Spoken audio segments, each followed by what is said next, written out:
हे भलं मोठं प्रश्नचिन्ह तर अनेकांच्या मनात निश्चितच कायम आहे. खरं आहे. आणि कौटुंबिक पातळीवर आहे, पक्षीय पातळीवर आहे. आणि जसा आताही आपण उल्लेख केला की आता महाराष्ट्राच्या राजकारणाची गणितं किंवा ते समीकरणं कशी मग असणार आहे इथून पुढे. कारण जी वेगळी झालेली राष्ट्रवादी आहे, जी सत्तेत आहे, त्याचा प्रमुख कोण, त्यांची मग पुढची गणितं कशी असणार आहेत, हे सगळे प्रश्न, अनेक प्रश्न आहेत खरं म्हणजे. आणि येणाऱ्या काळामध्ये आपल्याला याच्याबद्दल घडामोडी पाहायला मिळतील, काय नेमके निर्णय होतात ते पाहायला मिळेल.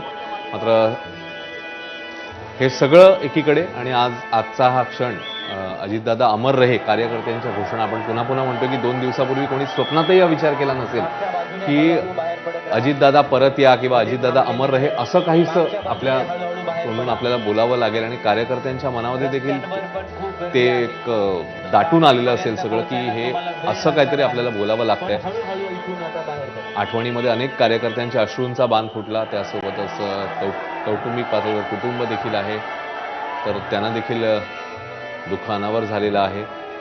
महाराष्ट्रभरातनं त्यांचे कार्यकर्ते आहेत, सगळीच मंडळी. आणि प्रत्येक नेता हा कुठल्या कुठल्या भागातनं येतो, कुठल्या ना कुठल्या परिसरातनं येतो. तो परिसर त्याची ओळख असतो, ती माणसं त्याची ओळख असतात. आणि बारामतीकरांनी अजित पवारांना खऱ्या अर्थानं तसा निर्णय घ्यायला विनंती करू. पण दुसरी एक चर्चा आहे की निवडणुकीच्या निमित्तानं आपण एकत्र आलेलो आहोत, पवार कुटुंबीय एकत्र आलेले आहेत, निवडणुकीत निकाल देखील आलेले आहेत. आता ही वेळ आहे एकत्र यायची. नाही, एकत्र आलेतच ना, त्याच्यामुळं आता अजून एकत्र येण्याला काय. बऱ्याच ठिकाणी असं तुतारी हा विषय दोन्ही तुतारी आणि घड्याळ एकत्र येऊन सत्तेत होईल ना दादा. आपली सगळी महाराष्ट्राचीच मागणी तशी पूर्वीपासूनही होतीच, पण आता तर ती अजून जास्त जोरदारपणे का बाबा आता असं विखरल्या याच्यानं चालणार नाही, एकत्रच राहावं लागणार आहे. हे आपले विचार आहेत, तसे सगळ्या सर्वसामान्य जनतेचे विचार आहेत. हे सगळ्यांचं मत.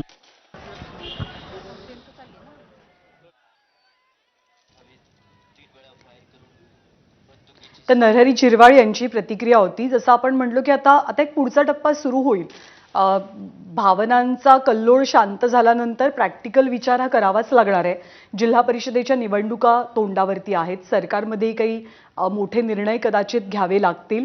आणि राष्ट्रवादी दोन्ही एकत्र येण्याची चर्चा सुरू होती. ते जवळपास दोन्ही बाजूंकडनं स्वीकारलं गेलं होतं, कारण सुप्रिया सुळे असोत, अजित पवार असोत, दोघांनी त्याबद्दल सकारात्मक विधानं सुद्धा केलेली होती. आणि अशा एका टप्प्यावरती असताना दादांचं जाणं हे अनेक प्रश्न मागे ठेवून जात आहे. त्या प्रश्नांची उत्तरं कोण देणार, कोण शोधणार आणि हे सगळं समेटणार कोण, हा सुद्धा एक मोठा प्रश्न आता कार्यकर्त्यांच्या मनात उपस्थित झालाय. तर नरहरी झिरवाळ यांची टिप्पणी त्याच्यावरची बरीच बोलकी होती की मनानं तर सगळे एकत्र आलेत आणि आता विखुरले पण दाखवण्यात किंवा विखुरलं राहण्यामध्ये तसा काहीच अर्थ नाही. कारण कार्यकर्त्यांना बळ देणं हे आता जास्त गरजेचं आहे. जेव्हा नेता जातो, लीडर जातो, तेव्हा दिशा कोण देणार. पोरकेपणाची जी भावना असते, ती पोरकेपणाची भावना कार्यकर्त्यांच्या मागून जाऊन त्यांना एक नवी ऊर्जा देणं हे सुद्धा तितकंच गरजेचं असतं. आणि ते काम आता कोण करेल हे ठरवणं या घडीला राष्ट्रवादीसाठी खूप महत्त्वाचं बनलंय. खरं आहे. आणि त्यामुळे दोन्ही पक्ष जसं ते या नेत्यांनी सांगितलं. आपण आणखी काही प्रतिक्रिया मला वाटतं येतात, ते पाहूया. अनिल पाटलांची प्रतिक्रिया आहे.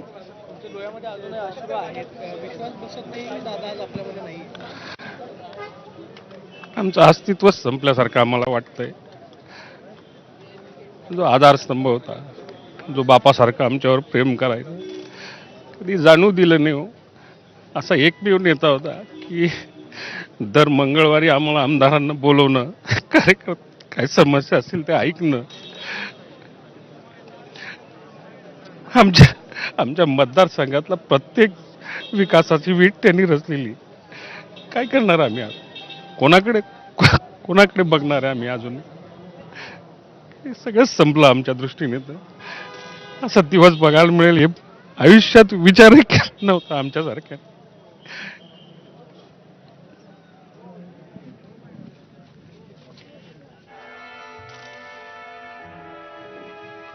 तर त्यांचं वाक्य ज्ञानदा म्हणजे पुन्हा एकदा आपल्याला गलबलून टाकणार आहे. आमचं अस्तित्वच संपल्यासारखं वाटतं. आणि मतदारसंघातले बारकावे असतील, आपल्याला दर मंगळवारी बोलवणं असेल, हा जो फॉलोअप मगाशी आपण ज्याला बोललो की फॉलोअप घेणं, की दर मंगळवारी तो पाठपुरावा करत राहणं, सातत्य ठेवणं. सातत्य हा पण एक मला वाटतं त्यांचा फार कन्सिस्टन्सी मेंटेन केली त्यांनी.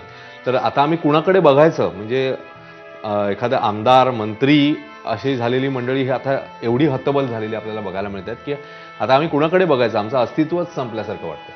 आणि राष्ट्रवादीच्या प्रत्येक नेत्याची हीच भावना आहे की, आणि दादांची खासियत म्हणावं लागेल की ज्याचा उल्लेख अनिल पाटलांनी आता केला की दर मंगळवारी म्हणजे कॅबिनेटची बैठक राज्यातली मंगळवारी किंवा बुधवारी होते आणि अजितदादा दादांची जागा जगह कोई भर नहीं सकता है. सकता. आपको लगता है कि सुनेत्रा वहिनी को डिप्टी सीएम बनाए?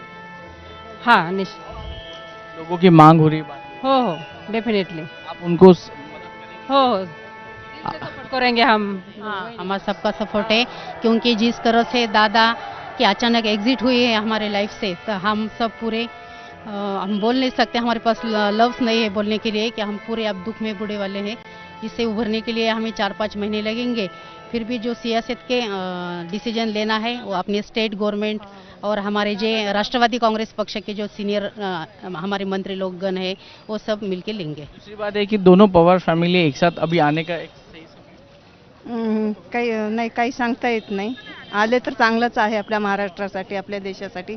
दोन्ही जर एकत्र आले तर खूप कार्यकर्त्यासाठी पण आनंदाची गोष्ट आहे आणि पक्ष टिकवण्यासाठी पण खूप खूप आनंदाची गोष्ट आहे दोन्ही जर एकत्र आले तर. दोन्ही पवार एकत्र आले तर आपल्या महाराष्ट्राचा, आमच्या बीड जिल्ह्याचा आणि राज्याचा सगळ्यांचाच विकास होईल. आणि घड्याळ चिन्ह हे जसं आहे तसंच राहावं. आणि पवारसाहेबांनी सगळ्यांनी, रोहित दादा पवारनी, पार्थ पवारनी आणि सुमित्रा वहिनीनं खचून न जाता की धैर्याने महाराष्ट्रात आणि राज्यामध्ये जसं अजितदादांनी काम केलं तसं सगळ्यांनी करावं ही अपेक्षा मी बाळगते. आणि पवार कुटुंबियांना दुःख पेलण्याची ईश्वरचरणी मी प्रार्थना करते आणि एवढं बोलून थांबते. एक आखिरी सवाल आपके लिए, क्या आपको लगता है कि दोनों पवार फैमिली एक साथ आने का भी सही समय है? आने का मतलब अभी से स्थानिक निवडणुका जो लगे वाले थे वहाँ पे तो वो मर्ज हो गए थे, तो आगे जाके तो वो होने ही वाले. आफ्टर ऑल फैमिली है वो, हम कितना भी बोल सकते तो वो तो डिवाइड नहीं हो सकते. वो एक है अंदर से.